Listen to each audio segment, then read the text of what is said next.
Expression बिल्कुल बदले होते हैं। वो अपने पति और ससुर को कहती है, माँ की तस्वीर तो स्माइल कर रही है। ना ना बेटी, ये कैसे संभव है? जरूर तुम्हें कोई गलती हुई होगी, ऐसा कैसे हो सकता है? लगता है तुम शादी की सारी फॉर्मेलिटी करते करते थक गई हो, तुम्हें आराम की जरूरत है संगीता। खैर, सारे संगीता की बात को इग्नोर कर कमरे में चले जाते हैं। वैसे सास की फोटो पर एक्सप्रेशन एक के बाद एक बदलते ही रहते हैं। सुबह होती है, पति और ससुर को काम पर भेजकर संगीता कमरे की सफाई करने में लग जाती है कि तभी उसे आवाज आती है, टेबल ठीक से साफ करो। ऐसे भी कोई टेबल साफ करता है? इससे अच्छा तो ये गंदा ही था। किसी औरत की आवाज सुन संगीता दंग रह जाती है और सोचने लगती है कि आवाज कहाँ से आई। आवाज को नजरअंदाज कर वो फिर से अपना काम करना शुरू करती है, लेकिन इस बार तो आवाज बिल्कुल उसके कान के पास से आती है। मेरा घर है ये। जब तक मैं थी चमका कर रखती थी, हर एक चीज शीशे की तरह थी। तुम्हें तो ना सफाई आती है ना कुछ पता है। क्यों तुम्हें मेरे घर की जिम्मेदारी दे दी गई है?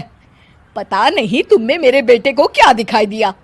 मैं होती तो एक से बढ़कर एक लड़कियों की लाइन लगा देती। अब संगीता को समझने में देर नहीं लगी कि ये आवाज किसी और की नहीं बल्कि उसकी सास की है, जो दीवार पर टंगी है। वो उसके पास जाती है और कहती है, नमस्ते सासू माँ, मुझे तो कल ही लग रहा था कि दीवार में कुछ काला है। वो दीवार नहीं, दाल होती है पगली। सही पकड़े हैं सासू माँ। तो क्या हो गया आपको जो आप यहाँ भी चैन से नहीं बैठी हैं? सुना मैंने आपका व्यवहार काफी गुस्से वाला था।